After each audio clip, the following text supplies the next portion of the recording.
드립니다. 우리 좌우로 한번 인사하도록 하겠습니다. 하나님은 당신을 사랑하십니다. 우리 인사하도록 하겠습니다. 우리 앞뒤로요 성령 충만한 시간 되기를 바랍니다. 인사하겠습니다. 오늘 말씀의 제목은 후대의 소원이라는 제목으로 잠깐 말씀을 나누도록 하겠습니다. 오늘 우리 이제 앞에 우리 두 아이가 있는데요. 오늘 이제 세례식을 거행하는데 우리 유아 세례로 이렇게 우리 두 아이를 이렇게 세례식을 거행하겠습니다. 그래서 하나님이 또 이렇게 중요한 시간표라 생각을 하고요. 그래서 오늘 우리 후대를 두고 또 중요한 기도 제목부터는 그런 귀한 시간이 되기를 바라겠고요. 또 우리 세례받는 우리 나은이하고 또 시아죠. 그리고 또 이 아이를 믿음으로 키워야 되는 우리 부모님들이요. 하나님의 음성으로 오늘 말씀을 들을 수 있는 그런 귀한 시간이 되기를 바라겠습니다. 성경을 살펴보면 여러분들 많은 사람들이 진짜 어마어마한 응답을 많이 받게 되지요. 어떻게 저런 응답을 받을까? 그래서 진짜 나도 저런 응답을 받아야 되겠구나. 그런 생각들을 많이 가지고 있고요. 성경에 정말로 어마어마한 하나님의 축복을 받았는데 그걸 가만히 살펴보면요. 이 사람들이 전부 다 하나님의 편에 선 사람들이 되는 거예요. 하나님의 편에 서게 될 때에 하나님이 이 사람들의 편에 서서 응답과 축복을 준 내용들이 그게 이제 성경에 기록이 되게 돼 있는 거예요. 정말로 저와 여러분들이 어디에 있든지 간에 내 편이 아니라 정말로 하나님의 편에 설 수 있는 그런 축복과 응답을 누리기를 주님의 이름으로 축원드리겠습니다. 아브라함 여러분 보십시오. 아브라함이 뭐 했습니까? 본토 친척 아비 집을 완전히 떠났다 그랬어요. 본토 친척 아비 집을 떠났다라는 것은 간단하게 그냥 이사 갔다 그런 개념이 아닙니다, 여러분들. 지금하고는 많이 다른 내용이죠. 본토 친척 아비 집을 떠난다는 말은 자기의 생명을 담보로 내어놓고요. 본토 친척 아비 집을 떠나야 되는 거예요. 성경을 살펴보면 어디로 가라 말도 없었습니다. 그냥 마구잡이로 떠나게 되는 거예요. 그래서 나중에 이제 하나님 인도 속에서 아브라함이 가나안 땅을 들어가게 되는 거죠. 그래서 여러분들 가나안 땅에 들어가 가지고 아브라함이 뭐라고 생각했습니까? 누군가 나를 죽이고 자기 아내가 예쁘니까 자기 아내를 빼앗아 가지도 모르겠다. 이렇게 자기 혼자 무서움에 빠진 거예요. 자기 혼자 착각한 게 아니고 자기 본토 친척 아비 집을 떠난다는 말, 그게 이제 배경이 되는 겁니다. 거기를 떠나서 다른 지역으로 간다는 말은 그 지역의 사람들이요 아브라함을 죽여버리고 뭐 여러 가지 식량과 많은 것을 빼앗아가 버려도 이게 문제가 안 되는 부분이 되는 거예요. 그러니 아브라함이 이제 그런 것들을 생각할 수밖에 없게 되는 거죠. 그래서 이제 자기 아내하고 상의하기를 이게 이런 문제 생길 때에 내 아내라 하지 말고 누이라고 이야기해라. 그래서 이제 그런 배경이 나오는 거예요. 아브라함이 본토 친척 아비 집을 떠난다. 간단한 게 아닙니다. 어쩌면 죽음의 위기 속에 빠져들 수 있는 그런 어마어마한 부분이 되는 거예요. 본인을 생각한다면 절대로 그럴 수가 없게 되겠죠. 그런데 하나님이 아브라함에게 하신 중요한 말씀이기 때문에 하나님 편에 서서 이렇게 결단과 헌신하게 되는 거예요. 다윗도 마찬가지입니다. 다윗이 골리앗 앞에 서지요. 결국은 자기 자신을 위해서가 아니에요. 골리앗이 하나님을 무시하고 하나님을 저주하고 하니까요. 거기에 대해서 마음의 분노가 일어나서 부족하지만은 골리앗 앞에 다윗이요 돌멩이 하나 그리고 작대기 하나 들고 골리앗 앞에 서게 되는 거예요. 하나님의 편에 섰던 다윗이 되는 거죠. 또 우리가 잘 알고 있는 대로 세 친구입니다. 금신상 앞에 절하지 않았죠. 이유가 뭡니까? 하나님 사랑하는 마음이 있으니까요. 그래서 하나님 편에 섰기 때문에 금신상 앞에 모든 사람이 엎드려 절하는데도요 세 친구는 절할 수 없게 되는 거예요. 비록 절하지 않는 것 때문에 풀무불에 들어가서 다 죽을 수밖에 없다 하더라도 하나님 편에 서는 부분들을 선택했던 것이 세 친구가 되는 거예요. 오늘 정말로 저와 여러분들이 뭔가를 결정하고 선택할 때에 꼭 마음속에 담기를 바랍니다. 나는 하나님의 편에서는 전도자다. 이게 저와 여러분들의 마음속에 있어야 되는 거예요. 하나님의 편에 섰던 전도자들의 모습을 하나님이 받으시고요. 그들에게 어떻게 응답했냐? 하나님이 전도자들의 편에 서시게 되는 거예요. 이것이 성경에 남아있는 많은 어마어마한 축복과 응답의 핵심되는 내용이 됩니다. 하나님 편에 서서 본토 친척 아비 집을 떠났어요. 떠날 때에 너무나 두려운 마음, 걱정된 마음 너무나 많았죠. 그래서 아브라함 짧은 머리 가지고 대책도 세우기도 세웠고요. 그런데 이 아브라함에게 하나님이 얼마나 축복했는지요. 가병 318명을 키웠는데 이 318명 가지고요 그돌라오멜 연합군을 완전히 무찌르게 되는 거예요. 내용은 여러분들이 잘 아시는 대로 소돔 고모라 연합군, 그돌라오멜 연합군 두 팀이 이제 전쟁이 벌어졌습니다. 누가 이겼습니까? 그돌라오멜 연합군이 이긴 거예요. 그래서 롯의 조카지, 아브라함의 조카지요, 롯이 포로로 사로잡히게 된 거예요. 그래서 아브라함이 집에서 키운 가병을 이끌고요, 이 전쟁에서 승리했던 그돌라오멜 연합군을 쳐들어가서 그들을 무찌르고 이제 노예로 잡혀 있는 자기 조카를 구출해내는 거예요. 물론 아브라함이 전술을 잘 짜서 여러 가지 이야기할 수 있습니다. 그러나 아브라함의 승리에 가장 중요한 거, 하나님이 아브라함의 편에 서셨다라는 게. 골리앗 앞에 섰던 다윗도 마찬가지죠. 하나님이 다윗 편이 되셨기 때문에요. 돌멩이 하나 하고 작대기 하나 가지고요, 누구를 쓰러뜨립니까? 골리앗을 쓰러뜨리게 되는 거예요. 정말로 하나님이 내 편이 되신다면 저와 여러분들 지금 걱정하는 거, 고민하는 거 전혀 진짜 여러분들 쓸데없게 되는 거예요. 하나님은 반드시 하나님의 편에서는 전도자들의 편이 하나님이 되시신 거예요. 저와 여러분들이 하나님 편에 서서 하나님이 내 편 되는 이런 축복 강답을 누리기를 바라겠습니다. 하나님 편에 서서 금심상 앞에 절하지 않았던요, 사드락 메삭 아벳느고 세 친구예요. 어떻게 되었습니까? 당연히 불못불 속에 들어갔겠죠. 그런데 이 세 친구의 편에 하나님이 서시게 되는 거예요. 그러니 풀무 속에 들어갔는데 3명이 던짐받았는데 그 풀무 속에 몇 명이 있습니까? 4명이 있게 되는 거예요. 한 사람이 누굽니까? 그게 천사라 이야기하기도 하고요, 예수님이 그 자리에 같이 있었다, 신학자들이 그렇게 이야기합니다. 결국은 머리카락 하나 타지 않고요, 그 풀무 속에서 건짐받게 되는 거예요. 지금도 마찬가지입니다. 전도자는요, 내 편도 아니고 내 자녀 편도 아니고요, 내 이익 편도 아니고요, 하나님 편에 설 줄 알아야 돼요. 하나님의 편에 서게 될 때에 하나님이 어떻게 한다고요? 반드시요, 하나님이 내 편 되는 부분이 됩니다. 제 마음대로 많은 생각 중에요, 제 자녀들에게 진짜 중요하게 이야기했습니다. 제가 시혁에게요, 하나님 누구 편이냐 물어봐요. 그럼 시혁이 뭐라 이야기하겠습니까? 당장 튀어나온 말입니다. 하나님 내 편이라는 거예요. 제가 좀 이렇게 강제적으로 주입하는 것도 있지만은요, 하나님의 자녀라는 부분들을 이야기할 때에 진짜 마음속에 가져야 될 거, 내 편이신 하나님, 이 사상이 반드시 들어가 있어야 될 것 같아요. 우리 춘천일마교회 성도님들요, 정말 우리가 복음을 깨달았다면 하나님이 누구 편입니까? 내 편이라는 거, 이게 마음속에 꼭 뿌리 내리기를 바라겠습니다. 하나님이 내 편 되면 아무 상관 없습니다, 여러분들. 하나님은 지금도 저와 여러분들의 편이시고요, 우리가 위기 만날 때에 하나님은 반드시 내 편 되셔서 우리에게 축복 강답 주실 수밖에 없는 부분이 되겠지요. 우리 인생 속에요, 내 편 되시는 하나님의 축복 꼭 누리는 그런 저와 여러분들이 되기를 바라겠습니다. 내 편이 되려면 반드시 뭐 해야 됩니까? 첫 번째 우리가 중요한 부분요, 하나님의 소원을 알아야 돼요. 하나님의 편에 서기 위해서는요, 하나님의 소원을 알아야 됩니다. 반대로요, 하나님의 소원 반대는 사단의 소원 되겠죠. 사단의 소원을 두고 거기에 달려가면서 하나님이 내 편 되게 해달라, 그럼 말이 안 되게 되는 거예요. 아브라함이 왜 본토 친척 아비 집을 떠났는가? 하나님의 소원 알아서 그렇습니다. 다윗이 왜 골리앗 앞에 섰지요? 하나님의 소원을 알았다니까요. 세 친구가 왜 금심상 앞에 절하지 않고 풀무불 속에 들어갔습니까? 하나님의 소원을 알아서 그래요. 그래서 첫 번째로요, 하나님의 소원과 사단의 소원, 이 시간 꼭 저와 여러분들의 마음속에 이 부분을 담기를 바라겠습니다. 말씀은 제가 자주 전했기 때문에 아시는 부분 될 거고요. 하나님의 소원과 사단의 소원입니다. 하나님의 소원은 유일성이라 그래요. 반대로 사단의 소원은 뭡니까? 다양성이라 그럽니다. 하나님의 소원은요, 유일성이죠. 그래서 저와 여러분들 인간은 어떤 존재입니까? 유일한 존재예요. 그래서 영적인 존재라 이야기하죠. 반대로 여러분들 사단은요, 여러 가지 이상한 학문들을 끌고 와가지고 사람은 유일한 존재가 아니다라는 거예요. 그래서 이게 진화론에서 나온 사상입니다. 다양한 존재지요. 다양한 짐승들과 똑같은 수준으로요. 사단의 전략이 되는 거예요. 유일한 존재요, 영적인 존재이니까 문제는 어떤 문제가 됩니까? 유일한 문제 되는 거죠.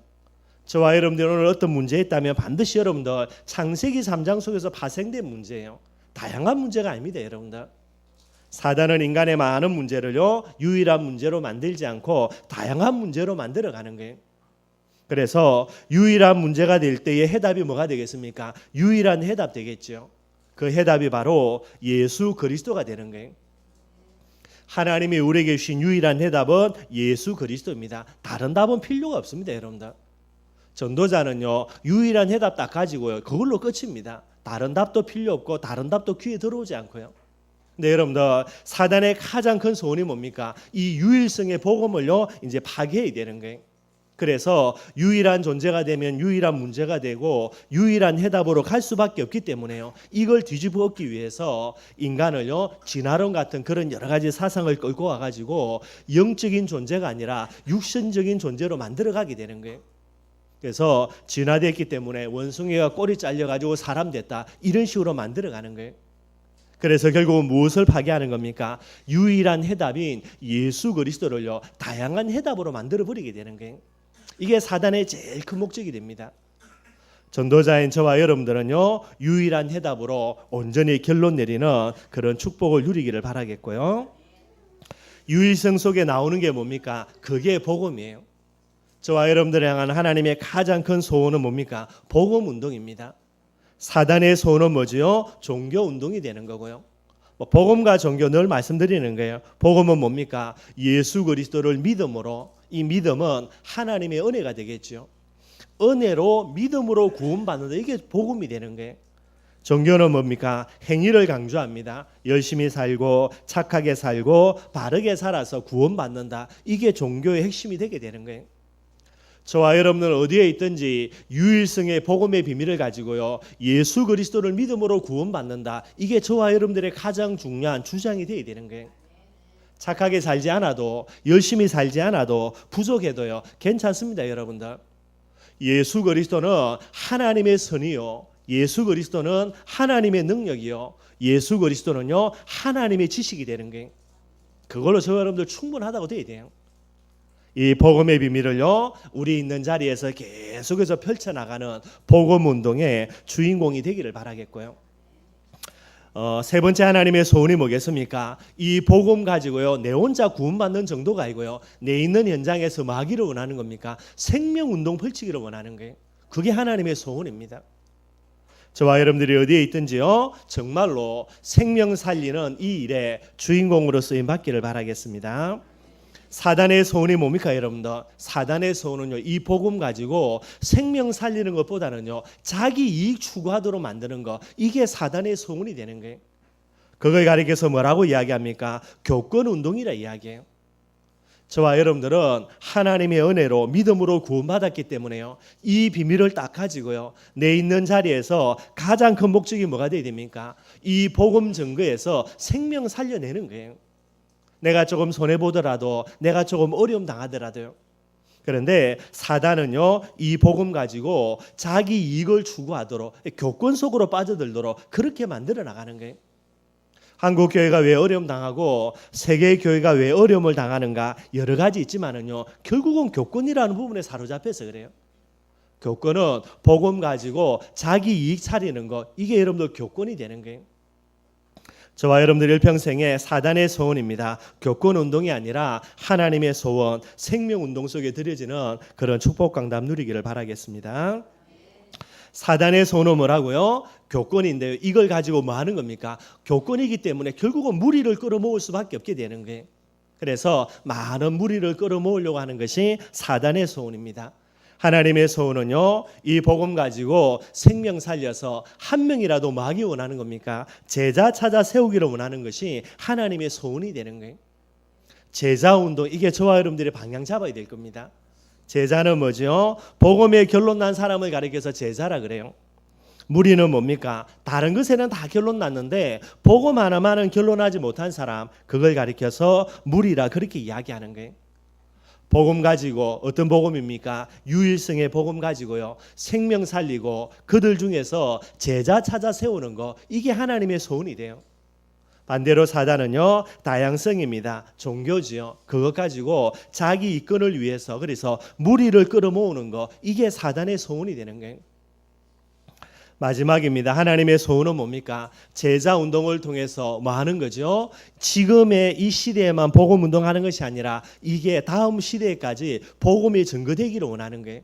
후대 운동이라 그럽니다. 반대로 사단은요, 니 혼자 복음 받고 제자 운동 일으키고 마음대로 다 하게 해요. 그러면서 뭐 합니까? 이 복음 운동이, 제자 운동이 이 시대로 당대로 끝나는 거, 이게 사단의 마지막 소원이 되는 거예요. 저와 여러분들은 반드시요, 우리에게 주신 하나님의 자녀들입니다. 우리 후대들을 제자로 양육해서 우리가 부름받아 천국에 가고 난 이후에도요, 이 복음과 생명과 제자 운동이 우리의 자녀들을 통하여서 다음 시대까지 전달되는 거, 이 하나님의 소원에 방향 맞춰야 돼요. 하나님의 가장 크고 마지막 때는 최후의 소원, 이게 여러분들 제자 운동입니다. 반대로요, 마귀가 하다가 도저히 안 되니까 복음 막을 수도 없고요, 생명운동 막을 수가 없고요, 제자운동 막을 수가 없고요, 다 결국은 양보해 주는데 가장 마지막까지 바라가면서 막기를 원하는 건 뭡니까? 다 하고 지금 시대로 끝내라는 거예요. 그게 여러분들 사단의 가장 큰 소원이 되게 돼 있어요. 오늘 정말로 저와 여러분들의 마음속에 진짜 이 하나님의 소원이 담겨져야 됩니다. 하나님의 소원을 내 마음속에 담고 저와 여러분들은요, 하나님의 편에 설 줄 아는 사람, 이게 전도자가 되는 거예요. 그럴 때에 하나님은 저와 여러분들의 편이 반드시 하나님이 되어줄 수밖에 없게 되는 거예요. 일평생에 이 복음이 주님 오시는 그날까지 자자손손요 끝까지 전달되기를 원하는 복음의 가문을 이루는 것, 이게 저와 여러분들의 가장 중요한 기도 제목이 되어야 되는 거예요. 이걸 잃어버린다, 저와 여러분들요 결국은 실패할 수밖에 없게 되게 되는 거예요. 두 번째입니다. 여러분들 성경을 살펴보면서 성경의 얼마나 가장 중요한 사상이요, 바로 하나님의 소원인 후대 운동이 되게 되는 거예요. 대표적인 사람이 누굽니까? 그게 여러분들 아브라함이에요. 하나님께서 아브라함에게 본토 친척 아비집을 떠나라 그랬죠. 그러면서 뭐라 그랬습니까? 내가 너로 하여금 큰 민족을 이루겠다 그랬어요. 만약에 하나님이 아브라함에게 네가 본토 친척 아비집을 떠나면 내가 너로 부자가 되게 하겠다, 아브라함이 뭐라 그랬습니까? 지금도 먹고 사는 거는 지장 없어요. 갈대우리에서 아브라함이 우상을 만들어 가지고 먹고 살았는데 뭐 크게 그렇게 지장 없었습니다. 아브라함에게 뭐라 그랬습니까? 네가 이곳을 떠나서 내가 내게 지시할 땅으로 가면 내가 너로 하여금 큰 민족을 이룬다라는 거예요. 큰 민족이라는 말은 무슨 말입니까? 후대라는 비밀이에요. 아브라함이 왜 갈대우리에서 우상을 만들면서 먹고 사는 거 지장 없었는데 생명의 위협을 느끼면서까지요 본토 친척 아비집을 떠나서 가나안 땅으로 갔습니까? 무엇 때문이죠? 후대라는 개념 때문에 그래요. 그 정도가 아닙니다. 아브라함에게 하나님이 14장에, 창세기 14장에 보니까요, 이 땅을 너와 내 자손에게 주겠다 그러면서요, 네 자손을 땅에 티끌같게 하겠다. 하나님이 아브라함에게 계속해서 강조하는 게 뭡니까? 아브라함은요, 나는 아들 없다 그랬죠. 실제로 아들이 없었으니까요. 그런데 하나님이 아브라함에게 계속해서 주장했던 거, 네 씨, 네 자손, 네 후대, 이걸 하나님이 아브라함에게 심어주신 거예요. 오늘 정말로 저와 여러분들이 신앙생활 할 때에 내 자신만 바라본다, 하나님과 방향 안 맞습니다. 여러분들, 나를 하나님이 부르신 것은 무엇 때문에요? 나를 통해서 내 다음 시대에 내 후손들이요 세계복음화의 주인되게 하실, 주인공이 되게 하실 하나님의 계획 속에서 하나님이 나를 부르신 거예요. 이걸 놓쳐버린다, 여러분 절대로 안 되게 돼 있어요. 그 정도가 아닙니다. 아브라함이 정말로 어마어마한 헌신합니다. 이삭을요 하나님께 번제물로 바치는 거예요. 창세기 22장에 나오죠. 번제물을 바치고 난 이후에 아브라함의 믿음을 확인하시고 난 이후에요, 하나님이 아브라함에게 어떤 언약 주십니까? 창세기 22장 17절에서 18절에 보니까 내 씨가 크게 번성하여 하늘의 별 바다에 몰아가게 하겠다. 이게 하나님이 아브라함 주신 언약이에요. 어떤 거죠? 네 씨라는 겁니다. 여러분들, 내 자신만이 아닙니다. 오늘 저와 여러분들은요, 내 후대들이 주님 오실 그날까지 전도자가 되어져서 자자손손 복음의 가문을 이룰 그걸 오늘 바라보고 이 자리에 앉아 있어야 되는 거예요. 아브라함이 그 비밀을 가지고요 가장 사랑하는 끔찍히 아끼는 자기 아들입니다. 그 독자 이삭을 하나님께 바친 거예요. 하나님이 뭐라고 말씀하시죠? 내 씨로 말미암아 천하 만민이 복을 받으리라. 계속해서 아브라함이 하나님 주신 거예요. 아들이 없을 때에도, 또 태어난 아들을 두고서도요 하나님이 계속해서 이야기한 게 네 씨라는요 중요한 사상이 되는 거예요. 그 정도가 아닙니다. 여러분들, 갈렙도 마찬가지입니다. 여러분, 우리가 잘 알고 있죠. 갈렙의 중요한 고백들요, 이스라엘 백성들이 가나안 땅에 정복하고 난 이후에 땅을 분배해야 되는데요. 이때에 갈렙이 나와가지고 정확하게 이제 중요한 순간에 헌신하게 되는 거예요. 그게 뭐라 그랬습니까? 여호수아 14장 9절에 보니까요, 갈렙의 중요한 고백이에요. 내가 여호와께 충성하였은즉 내 발로 밟는 땅은 영원히 나와 내 자손의 기업이 되리라 하였나이다. 무슨 말이냐면 여호수아와 갈렙이 이제 가나안 땅을 정탐하고 돌아와서 보고할 때에 10명이 불신앙에 보고했죠. 이때에 이 갈렙과 여호수아가 믿음에 보고한 거예요. 그 믿음의 보고를 모세가 듣고요, 이제 갈렙을 축복한 내용입니다. 뭐라고 축복했지요? 너와 너 후손들이 이 네가 밟는 땅을 하나님이 응답으로 주실 것이다. 이 언약을 주시는 거예요. 그래서 갈렙이 40년 동안요, 이 언약을 마음속에 담고 계속해서 기도하고 있었던 거예요. 결정적인 순간이 되었습니다. 가나안 땅을 다 정복하고 난 이후에 이제 이 가나안 땅을 분배하게 될 때에 갈렙이요, 내 혼자 잘 먹고 잘 살기 위해서가 아니라 누구 때문입니까? 내 후손들 때문에요. 그래서 이 언약을 잡고 여호수아 앞에 나와서 이야기합니다. 뭐를 달라랍니까? 안악산지 내게 달라라는 거예요. 내 혼자 잘 먹고 잘 사는 게 아닙니다. 내 후대를 두고요. 하나님이 갈렙에게 주신 너와 내 자손의 기업이 되리라는 이 언약을 생각하게 되는 거예요. 정말로 저와 여러분들요, 만약에 뭐 내 혼자 그러면 괜찮죠. 여러분들 우리 이미 구원받았으니까 대강 살다 대강 가면 됩니다. 여러분들 그래도 천국 갈 거니까요. 그런데 대강 살다 대강 갈 게 아니고요, 우리를 통하여서 내 후대들이 세계복음화의 주인공 될 거예요. 그걸 오늘 바라보면서요, 생각하고 판단하고 행동하는 부분에 이걸 생각을 해야 되는 거예요. 우리 후손들의 영적인 믿음의 발판이 되어야 됩니다. 아브라함처럼요, 복의 근원으로 부름받았으니까요. 갈렙처럼요, 내뿐만 아니라 내 후대들이 영원히 응답받을 그런 어마어마한 기업이 되어야 되는 거예요. 그래 놓고 보니까요, 안악산지가 머무르고 있는 그 땅요, 이 가나안 땅에서 가장 중요한 땅이에요. 가장 아름다운 땅이고 가장 요춘지고 가장 어마어마한 땅이 되는 거예요. 그러니 어떻게 됩니까? 나는 대강 먹고 살고 가다 없는데, 그런데 내 후대들요, 그러니 갈렙이 어떻게 되죠? 안악산지보 그걸 내게 달라라는 거예요. 오늘 정말로 저와 여러분들이 이 비밀을 회복하지 못하면 가장 중요한 부분에 하나님과 방향이 안 맞게 되는 거예요. 그 정도가 아닙니다. 여러분들 다윗도 마찬가지예요. 다윗이 여러분들 귀한 중심을 가지고 하나님 앞에 고백합니다. 나는 어마어마한 상하 왕궁에 사는데 하나님의 언약궤가 천막 조가리 밑에 있는 거예요. 그게 다윗의 마음에 안타까운 거예요. 그래서 다윗이요, 중요한 것을 일단하고 이제 하나님 앞에 고백합니다. 내가 하나님의 언약궤가 머물 성전을 지어야 되겠다. 하나님이 뭐라 그럽니까? 네가 피를 많이 흘렸기 때문에 그건 안 된다라고 이야기하면서요, 하나님이 얼마나 다윗의 중심을 귀하게 받았겠습니까? 그래서 이 성전 건축의 언약을요, 사랑하는 그의 아들들에게 여러분들 이게 아직 태어나지도 않았는데 그런 응답을 주시게 되는 거예요. 그리고 난 다음에 여러분들 다윗에게 하나님이 뭐라고 축복해 주시냐니까요. 사무엘하 7장 12절이에요. 그게 보면은 내 수완이 차서 내 조상들과 함께 누울 때에, 이제 다윗이 죽는다는 말이 되는 거죠. 그럴 때에 뭐라고 이야기하면요, 내가 내 몸에서 날 내 씨를 내 뒤에 세워서 그의 나라를 견고하게 하리라 그랬고요. 다윗이 뭐라고 하면 네가 언젠가는 편안하게 하나님 앞에 부름받아 가게 되는데 뭐라고 이야기합니까? 네 몸에서 태어날 네 씨라는 거예요.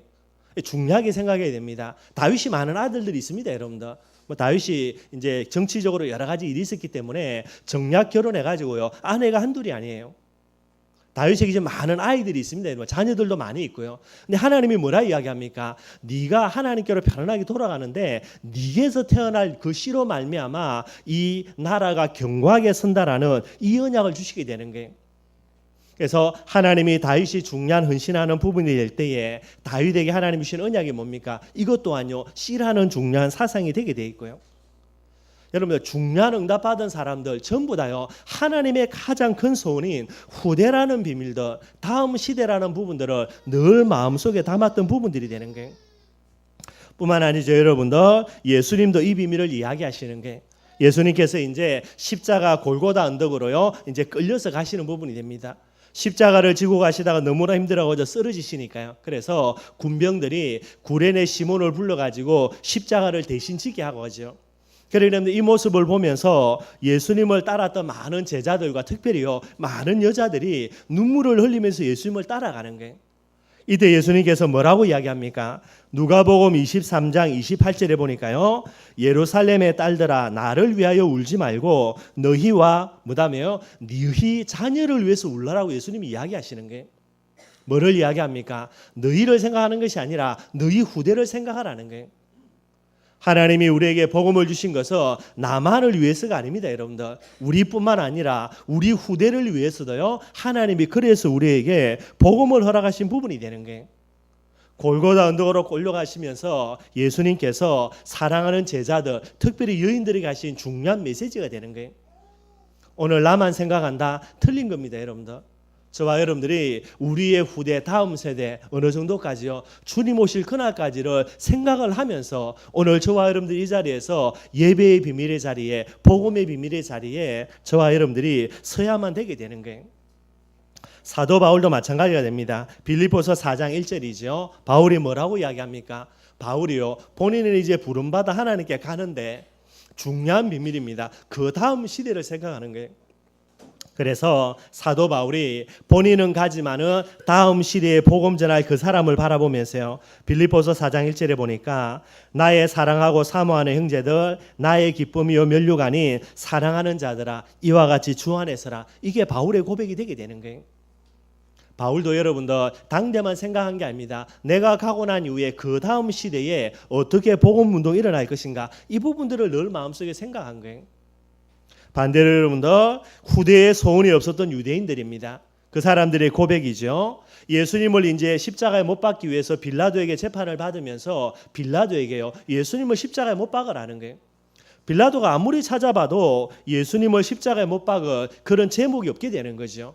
그런데도 유대인들이 계속해서 이야기합니다. 나중에는 말을 안 들으니까요 유대인들이 폭동을 일으킬 좀 그렇게까지 이제 빌라도를 위협하는 게 빌라도가 어쩔 수 없어가지고요 예수님을 십자가에 못 박아라 내어주면서 이제 세숫대가 가져와가지고 손을 씻습니다. 그러면서 이 일에 대해서 나는 죄가 없다라는 거예요. 이때 유대인들이 뭐라고 이야기합니까? 마태복음 27장 25절에요 그 피를 우리와 우리의 자손들에게 돌리라 이렇게 이야기하는 거예요. 그 말대로 여러분 어떻게 되었습니까? 유대인들이 나중에요 로마가 이제 이스라엘을 멸망시키고 난 이후에 유리방황하는데 얼마나 오랫동안 유리방황하면서 어려움 당하는지 몰라요. 나중에 여러분 히틀러를 통해서 뭐 독일이죠 세계 1차 2차 세계대전 때 일어났던 여러 가지 일들 이게 전부 다 그 결과로 오는 게 본인만 생각했지 왜요? 본인들은 이익을 추구해야 되는데 그 이익을 가로막는 게 예수님이 되는 거예요. 본인들이 이익을 위해서 예수님을 이제 처리할 수밖에 없는 거고요. 거기에 뭐를 걸습니까? 나와 우리 후손들에게 그 피값을 돌리라는 거예요. 그만큼 어리석은 사람이 없어요. 얼마나 큰 어려움 당하는가 하면 우리가 두말할 필요가 없이 유대인들이 어려움 당한 역사는 잘 알고 있게 되어지는 거고요. 성경을 살펴봐도 여러분들 가장 중요한 하나님의 언약 그게 뭡니까? 후대를 통해서 여러 가지 부분이 주어지게 되는 거예요. 오늘 이 시간 예배드리는 저와 여러분들 특별히 우리 유아 세례 받는 우리 나은이하고 우리 시아인데요. 부모님들은 반드시 이 부분 생각해야 됩니다. 하나님이 우연히 그냥 어떻게 하다 보니까 내게 복음 주셨고 어떻게 하다 보니까 내가 결혼해서 내게 자녀를 주셨다. 천만에요. 하나님의 가장 크고 가장 마지막 되는 소원입니다. 이 복음의 비밀을 후대에게 전달해서 우리가 천국 가고 난 이후에 다음 시대에도요 이 복음이 우리 자녀를 통하여서 계속해서 일어나기를 원하는 하나님의 소원을 두고 저와 여러분들을 부르셨고 우리에게 자녀를 주셨던 부분이 되는 거예요. 이거 놓쳐버리면 여러분들 진짜 이렇게 올바른 신앙생활 안 되게 돼 있어요. 이 비밀 꼭 가지고 정말로 저와 여러분들이 하나님의 축복 강담 누리기를 바라겠습니다. 오늘 마지막으로 본문 말씀 우리 간단하게 한번 살펴보도록 하겠습니다. 여러분 잘 아는 말씀이죠. 1절에 보니까 레위 가족 중 한 사람이 우리가 알겠는데 아므람이에요. 이제 모세의 아버지가 되죠. 그리고 레위 여자에게 장가들어 이 레위 여자는 요게벳입니다. 그래서 모세의 어머니가 요게벳이고 모세의 아빠가 아므람이죠. 둘 다 이제 레위인들이 되는 거예요. 이 두 사람이 이제 결혼을 해서 여러분들 2절에 보니까 그 여자가 요게벳이죠. 요게벳이 임신하여 아들을 낳으니 그가 잘생긴 것을 보고 석 달 동안 그를 숨겼으나 그랬고요. 뭐 아이를 낳아 잘 키우면 되지 왜 숨겼겠습니까? 왜 그러냐니까 이스라엘 백성들이 이제 애굽에 있었는데 애굽 사람들보다 훨씬 더 번성해져 버린 거예요. 그러니 애굽 사람들은 뭐라고 생각했냐? 이 이스라엘 민족들이 폭동을 일으키면은 나라가 전복될 것처럼 그 정도로 두려운 위기 상황까지 가버린 거예요. 실제로 그런 마음이 없는데 이제 애굽 사람들이 자기 스스로 느꼈던 위기 의식이 되죠. 그래서 바로 왕이 뭐라고 이야기합니까? 모든 남자 아이들이 태어나면 나일강에 던져서 죽여버리고 여자만 살려두라는 유아 살해 명령을 내리게 되는 거예요. 이런 명령이 떨어지고 난 이후에 이제 요게벳과 아므람이 아이를 임신을 했는데 그 아이가 여러분들 우리가 알고 있는 대로 모세가 되게 되는 거예요. 그런데 이 모세가 태어났는데 보니까 뭐라 그랬습니까? 모세인데 그가 잘생긴 것을 보고요. 아므람과 요게벳이 모세를 죽이지 않고 살려뒀는데 죽여야 되는데 안 죽이고 살려둔 게 들킨다 어떻게 됩니까? 결국은 아므람과 요게벳까지도요. 또 두 아이입니다. 미디암과 아론까지도 이거는 어마어마하게 어려움을 당할 수 있는 그런 위기 상황이 되는 거예요. 그 당시 법이 아이를 죽여야 되는데 아이를 안 죽였으니 어떻게 됩니까? 온 가족이 어려움 당할 수 있는 거죠. 그런데 그 어마어마한 어려움을 앞두고요. 뭐라고 했는가? 모세가 잘생긴 것을 보고 아이를요 숨겼다는 법을 어겼다는 말이 되는 거예요. 참 이게 숙제가 되죠, 여러분들. 모세가 얼마나 잘생겼길래 여러분들 애가 잘생긴 분들 얼마나 잘생겼겠습니까? 뭐란 거 아닙니까, 여러분들? 못생긴 아이 거의 없죠, 여러분들. 그죠? 다들 잘생긴 거예요. 애들 다 순수하니까. 그런데 이 아므람과 요게벳이요 모세의 어떤 부분을 보고 잘생겼다. 잘생긴 것 때문에 여러분들 이런 어마어마한 위기 속으로 자기들을 밀어넣고 가족들을 밀어넣겠습니까? 만약에 아들이 없다, 자녀가 없다 그러면 첫째 아이면은 그럴 부분도 되겠죠. 그런데 이 요게벳과 아므람에 이미 아들 하나 있고 딸 하나 있습니다. 미리암 있고 그 다음에 아론이라는 아들이 있어요. 그런데도요 도대체 이 모세에게 어떤 모습이 있었기 때문에 이 아이의 이런 잘생긴 것을 보고 온 가족이 어마어마한 위기가 되는데도요 이 부분을 두고 도전하겠습니까? 이게 여러분 제일 부분이 되는 거예요. 이걸 여러분 저와 여러분들이 조금 살펴봐야 될 것 같고요. 저와 여러분들이 아는 대로 여러분들 그 당시 이스라엘의 모습들은요 어마어마한 그런 노예 생활 속에서 어려움을 당하고 있었다는 거예요. 근데 여러분들 이 부분들을 누가 보고 계신가? 하나님이 정확하게 보고 계시는 거예요. 출애굽기 3장 7절에서 9절에 보니까 여러분들 뭐라고 나오냐면 하나님이 모세에게 하시는 말씀이에요. 시간이 좀 지난 거지만은요. 거기에 보니까 내가 내 백성들의 고통을 분명히 보고 그리고요 그들이 그 고통 때문에 부르짖는 그 부르짖음을 내가 듣고 있고요 그들의 그 근심을 내가 알고 있다 그랬고요 그리고요 애굽 사람이 그들을 괴롭게 하는 학대도 내가 보았다라는 거예요. 실제로 여러분들 이스라엘 백성들이 애굽에 어마어마한 노예 생활을 하고 있는데 하나님의 택한 이스라엘 선민 이스라엘 백성들이 어려움 당하고 있는 것들을요 하나님이 정확하게 보고 계시는 거예요. 그런데 그 당시에 많은 이스라엘 민족들이요 이 부분을 두고 뭐합니까? 왜라는 부분에 문제의식을 아무도 삼는 사람이 없어요. 왜 그런가 하니까 이 사람들은 당연히 그냥 우리가 노예고 우리가 이 애굽에서 노예 생활하고 있으니까 그래서 바로 왕이 유아 살해 명령을 내린다. 그럴 수밖에 없는 거죠. 숙명처럼 운명처럼 전부 다 받아들이고 있는 거예요. 그런데 요게벳과 아므람 어떤 사람입니까? 그게 아니라 다른 의식을 갖고 있는 거예요. 어떤 의식 갖고 있습니까? 역사의식 갖고 있습니다, 여러분들. 오늘 정말로 저와 여러분들이 우리 인생 속에서 올바른 하나님의 축복과 응답을 받아 누리기 위해서는요 반드시 역사의식이 있어야 돼요. 역사의식이라는 거 대단한 게 아닙니다, 여러분들. 하나만 딱 생각하면 됩니다. 왜라는 부분이 돼야 되는 거예요.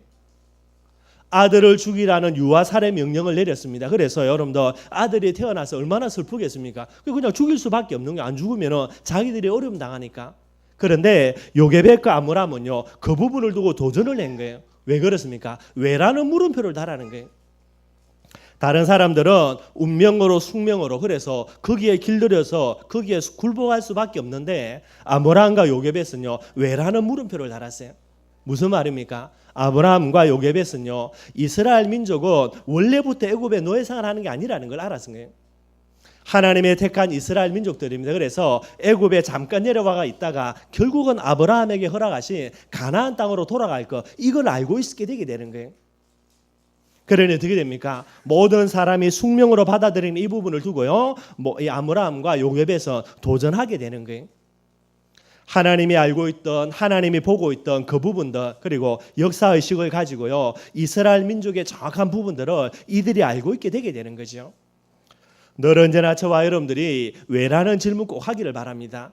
그래 보면 여러분들 진짜 정확한 답이 나오게 되는 거예요. 왜라는 질문을 통해서 왜 이스라엘 민족들이 어려움 당하는 부분들을 알고요, 거기에 대한 하나님의 정확한 계획을 발견한 것이 아므람과 요게벳이 되게 되는 거예요. 그러니 뭐가 나오는 겁니까? 역사의식 속에서 사명의식이 나오는 거예요. 이 이스라엘 민족이 애굽의 노예 생활하는 거, 이건 하나님의 뜻과 계획이 아닌 거죠. 뭐 하는 겁니까? 출애굽이라는 중요한 하나님의 사명을요, 이 아므람과 요게벳이 발견하게 되는 거예요. 사명의식이 나오니까 그 다음 의식입니다. 그게 뭡니까? 소명의식이에요. 누가 이 일을 할 것인가라는 거예요. 그래서 이 일을 두고 하나님 앞에 받은 응답이 뭡니까? 우리의 아이 이 모세를 통해서 하나님이 이스라엘 백성들을 출애굽하기를 원하는 거구나. 그걸 여러분들 보게 되는 거예요. 아이가 태어났는데 그 아이의 얼굴에서 이런 여러 가지 부분들을 발견한다. 그게 여러분들 잘생겼다라는 그 부분이 되는 거예요. 여러분들 얼마나 이 부분들을 가지고 요게벳과 아므람이 하나님 앞에 기도했겠습니까? 깊은 기도 속에서요, 역사의식 가지고 사명을 두고요, 얼마나 기도했겠어요. 그런데 이 아므람과 요게벳에게 아이가 태어난 겁니다. 그러니 이 아이를 무엇으로요? 하나님의 뜻과 계획을 보고 그걸 발견할 수 있는 부분이 되는 거예요. 이 비밀을 가지고 어떻게 되지요? 요게벳과 아므람은요, 하나님 앞에 이제 도전하게 되는 거예요. 그래서 3달을 숨기게 됩니다. 근데 아이가 자라가니까 여러분들 숨겨서 키울 수가 없게 되죠. 아이가 이제 울기 시작하면 밖으로 소리가 들리니까요. 어쩔 수 없어 가지고 이제 아므람과 요게벳이요, 3절에 보니까 어떻게 됩니까? 아이를 갈대상자에 담아 가지고요, 나일강에 보내는 거예요. 근데 우리가 알고 있기를 여러분들 아므람과 요게벳이 나일강에 상자를 띄워 가지고 둥둥 떠다니겠다, 그게 아닙니다, 여러분들. 그 정도로 어리석게 한 게 아니고요. 나일강에 보니까 뭐라고요? 여기에 이제 3절에 보니까 나일강가 어디에요? 갈대 사이에 두었다라는 게, 둥둥 떠다니게 만든 게 아니고 갈대 상자 속에 딱 숨겨놓은 거예요. 그 갈대 상자가 숨겨놓은 그 나일강가는 어떤 곳입니까? 애굽 사람들이 내려와서 목욕하는 곳이에요. 왜 애굽 사람들이 나일강가에서 목욕을 했냐? 거기서 목욕을 하면은 나일강에 그런 뭐 이상 우상 숭배하니까 그 신의 도움으로 자녀를 많이 낳는다, 게 다산의 축복이 있다. 그렇게 이제 애굽 사람이 믿었던 거예요. 그걸 알고 이제 이 요게벳과 아므람이요, 아이를 유대인들이, 그러니까 애굽 사람들이 발견할 수 있는 부분 되도록, 왜냐하면 그렇게 돼야 이 아이가 살 수 있으니까요. 그렇게 해서 여러분들 나일강가 갈대 사이에 두게 되는 거예요. 그러면서 누구를 보초로 세웁니까? 누이지요, 미리암을 보초로 세우는 겁니다. 그 말은 모세가 죽는단 말입니까? 안 죽는단 말입니까? 안 죽고요, 분명히 살아난다라는 부분에 대한 확신을 딱 갖고 있는 거예요. 이게 이제 미리암, 요게벳과 그리고 아므람이 계속해서 진행해 오는 그런 부분이 되는 거예요. 하나님이 어떻게 역사하지요? 그곳에 누가 옵니까? 여러분들 그냥 애굽이 오는 것이 아니라 바로의 딸이 그곳에 목욕하러 내려오는 거예요. 참 시간표가 절묘하지 여러분들. 그런데 갈대사에 숨겨놨기 때문에 이렇게 발견을 못할 수가 있는데요, 바로의 딸이 목욕하러 와가지고 그걸 딱 발견하게 되는 거예요. 그리고 뚜껑을 열어보니까 그 속에 누가 있습니까? 아기가 울고 있는 거죠. 그런데 어떤 마음이 들었다고요? 여러분들 불쌍히 여기는 마음이요, 이 바로의 딸의 마음 속에 넘쳐나 버리게 되는 거예요. 이미 바로의 딸이 이제 갈대 상자를 열어보고 이 아이가 누구 아기라는 걸 알고 있습니다. 히브리 사람의 아기라는 걸 알고가 있어요. 그런데도 이 아기를 향한 불쌍한 마음이 들어가지고요, 이 아기를 자기의 아들로요, 양자로 삼는 그런 내용들이 되는 거예요. 우연히 그렇게 어떻게 해서 이런 일이 일어나냐? 근데 여러분 우리가 이제 신학자들이, 역사학자들이 쭉 이제 이 애굽의 역사를 쭉 추적을 해보니까요, 이 바로의 딸이 어떤 사람이냐면, 바로의 딸인데 여러분, 그러면 이제 바로가 자기 아버지겠지요. 자기 아버지가 바로왕인데 이 바로왕에게는요 무남동녀입니다. 자녀가 하나도 없고 딱요 이 바로의 딸 요 한 명밖에 없게 되는 거예요. 그래서 이 바로의 딸이 나중에 장성해가지고 결혼을 합니다. 결혼을 해서 남편을 맞아들이고요. 근데 이제 애굽이라는 나라는 여자도 왕이 됩니다. 여왕이 되는 그런 부분이 있어요. 남편하고 결혼했는데도요, 남편이 왕이 아니고 여자가 왕이 되려면 왕이 될 수가 있습니다. 이게 이제 애굽의 그런 법이 되는 거예요. 그런데 이 바로의 딸이 결혼하고 난 다음에 자기가 왕권을 갖고 있는데 이 왕권을요 자기 남편에게 물려줘 버려요. 그래서 바로의 딸의 남편이 이제 왕이 되는 겁니다. 그러니까 둘 사이에서 결혼을 해서 이제 아이를 낳는데 아이가 여러분들 딸이 되게 되는 거예요. 그런데 안타깝게도 이 딸이 태어난 지 얼마 있지 않아 가지고 이 딸이 죽어버립니다. 죽고 난 이후에 이제 둘 사이에는 자녀가 없고요. 그러다가 얼마 있지 않아 가지고 딸이 죽고 난 이후에 얼마 있지 않아서 남편도 죽게 되는 거예요. 근데 이 남편이 이제 딸이 죽고 자녀가 없으니까 이 바로의 공주하고는 이제 아이가 없게 되어지니까 후대를 위해서요 궁녀하고 이렇게 아이를 낳게 되는 거예요. 그게 이제 남자아이가 태어납니다. 그래서 이 남자아이가 이제 아버지가 죽고 난 뒤에 왕권을 물려받게 되는 거예요. 이 아이가 어리죠, 여러분들. 그러니 그 애국 궁 중에서 제일 이제 실세 가진 게 바로의 딸이 되니까요. 요 아이가 커서 왕의 일을 감당할 때까지 오랜 기간 동안에 이제 바로의 공주가 이 모든 애굽의 정치를 다 담당하게 되는 게 이런 배경이 있는 거예요. 바로의 딸이 이런 배경 속에서 이제 아이를 건져내서 보니 이 아이가 우니까요. 왜 불쌍한 마음이 들었냐? 누구 생각나겠습니까? 얼마 전에 죽었던 자기 딸이 생각나는 거예요. 이런 마음 때문에 모세를 버리지 않고요. 그 모세를 자기 아들로 키우면서 양자로 받아 이런 일들이 되는 거예요. 하나님이 아므람과 모세가 진짜 계속해서 하나님의 소원을 두고 기도하면서요 이 응답을 받았는데 그리고 그걸로 도전했는데 하나님이 이런 모든 부분들을 준비해 나가는 거예요. 만약에 여러분들 아브라함과 그리고 요게벳이요 그냥 아이 태어났으니까 숙명으로 받아들이고 법이 그러니까 그래서 우리 아들을 다른 이스라엘 사람들처럼요 그냥 나일강에 버려야 되겠구나 그래서 버려버렸다면 어떻게 되겠습니까? 이런 중요한 축복 응답들을 전혀 소용이 없게 되는 거예요. 나중에 이제 어느 정도로 응답받냐? 미디암이 그 바로의 딸을 찾아가서 뭐라 이야기합니까? 아들로 삼았으니까 유모가 필요하지 않냐? 그래서요 이제 요게벳이 유모가 됩니다. 자기 아들 젖 먹이면서요 월급 받는 이런 응답과 축복을 누리게 되고요. 나중에는 이 아이 이제 모세지요. 모세가 자라서 바로의 딸에게로 들어가서 이제 양자가 되는 거예요. 그래서 바로 왕궁에 왕권을 물려받을 수 있을 정도로요. 그 정도로 어마어마한 자리가 되는 거예요. 뭐 그건 중요하지 않지만은요. 그런 자리가 되니까 어떻게 됩니까? 애굽의 모든 여러분들 정치 경제를 배울 수 있는 왕자로서의 교육을요. 모세가 다 받게 되는 거예요. 그래놓고 어떻게 됩니까? 나중에 이스라엘 백성들을 출애굽하는 이 일에 모세가 쓰임을 받게 되는 거예요. 이름도 뭐라고 지어줍니까? 모세라고요. 바로의 딸이 지어주지요. 모세는 물에서 건짐을 받았다라는 거예요. 늘 언제나 모세가 자기 이름으로 불려지는 게 뭡니까? 모세 그러죠. 그러니 이게 뭐가 각인됩니까? 내가 물에서 건짐 받은 것처럼 내 민족 이스라엘도 이 애굽의 손에서 건짐 받아야 되겠구나. 늘 언제나 사명을 각인하게 되는 거예요. 처음부터 끝까지 하나님의 어마어마한 역사와 응답 속으로 들어가지게 되게 되는 거죠. 결국은 아므람과 이 요게벳의 작은 헌신이지만 이것 때문에 결단 때문에 결국은요 이스라엘 민족의 가장 큰 어려움이었던 애굽에서 출애굽되는 이런 부분의 응답을 누리게 되는 거예요. 후대를 두고 소원을 가졌던 단순한 소원은 아니겠죠. 계속해서 기도 속에서 이런 응답을 받게 되고요. 그 응답을 가지고 헌신했던 것 때문에 나라와 민족이 해방되는 그런 축복과 응답의 주인공이요 아들 모세를 통해서 이런 응답을 받게 되는 거예요. 오늘 이 시간에 꼭 저와 여러분들이 이 부분을 진짜 마음속에 담기를 바랍니다. 우연히 하나님이 모세를 주신 게 아니고요 하나님의 특별한 계획 속에 있는 거예요. 그걸 마음속에 담고 기도해서 결국은 헌신하게 되어지고요. 그것 가지고 나중에 출애굽이라는 기적과 응답의 주인공이 되는 그런 응답을 받아 누리게 되는 거예요. 말씀 결론 맺도록 하겠습니다. 전도자는 반드시 하나님의 소원이 나의 소원된 사람이 전도자가 되는 거예요. 그 하나님의 소원 중에 가장 크고요 가장 마지막 소원이 뭡니까? 그게 바로 후대 운동이 되는 거예요. 정말로 이 하나님의 가장 크고 마지막 소원인 후대 운동을요 저와 여러분들의 가슴 속에 담는 그런 축복 누리기를 바라겠습니다. 성경 보면 제가 늘 말씀드리는 거죠. 이 하나님의 소원을 가슴에 담고 이 응답을 받은 사람 대표적인 사람이 그게 다윗이 되는 거예요. 이 다윗이 제자로서 자기의 아들 솔로몬을요 제자로 양육해 놓고요 마지막 순간에 하는 고백이 역대상 29장 11절에서 13절이에요. 우리가 아는 대로요 부와 기와 주께로 말미암고 그래서 모든 영광과 존귀와 찬양을 하나님께 돌려드립니다. 이게 다윗의 마지막 고백입니다. 반대로요 솔로몬을 또 예를 들어보면요 솔로몬은 그의 아들 로보암인데 요놈을 제자로 만들지를 못했어요. 그런데 마지막 순간에 솔로몬의 고백이 뭡니까 여러분들?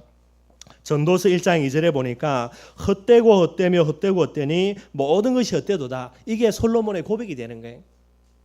응답을 받기로 치면은 다윗보다 솔로몬이 더 큰 응답 받았고요. 더 재물 많이 받았고 더 부귀영화 많이 누렸고요. 더 지식의 축복 많이 받았고요.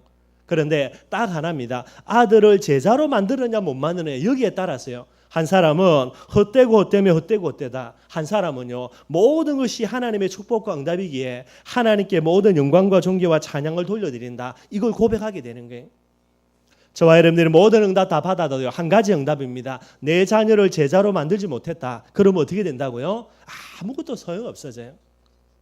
반대로 우리가 인생 살면서 많은 어려움 당할 수 있지만은 한 가지 응답만 받는다면 내 자녀를 제자로 만들고 키운다면 모든 응답은 전부 다 회복이 다 되게 되는 거예요. 이 비밀을요 오늘 우리 세례식 갈 텐데 우리 유아 세례 할 텐데요 꼭 유아 세례 받는 우리 부모님들요 이 비밀을 꼭 기억하고 마음속에 담기를 바라겠습니다. 이 중심을 가지고 요게벳이요 아므람이요 하나님 앞에 이 모세를 무엇으로 키웁니까? 믿음으로 키우고 여러분들 기도로 양육해 나가게 되는 게 생각해 보십시오. 여러분들 얼마 있으면 이제 모세를 떠나 보내야 됩니다. 이제 젖먹이가 끝나게 되면요. 그 젖먹이는 기간 동안에 여러분들 얼마나 생을 걸고 모세를 위해서 기도하면서요. 이 아이에게 복음과 사명을 씌우려고 얼마나 요게벳이 몸부림쳤겠어요. 저와 여러분들의 마음속에 이 중심 가지고요. 자녀를 양육하는 그런 저와 여러분들이 되기를 바라겠습니다. 그래서 언젠가는 저와 여러분들이 하나님 앞에 서는 그날요. 우리의 마지막 고백이 다윗의 고백 되기를 바랍니다. 우리의 마지막 고백이 솔로몬의 고백이 된다. 진짜 솔로몬 고백대로요. 아무 소용 없습니다. 헛되고 헛되며 헛되고 헛되다. 이렇게 될 수밖에 없게 되는 거예요. 우리 모든 춘천일만교회 성도들의 마음속에 이 하나님의 소원입니다. 후대의 소원 가지고요. 우리의 후대를 제자로 양육하는 제일 큰 축복과 응답의 주인공들이 되기를 주님의 이름으로 축원드리겠습니다.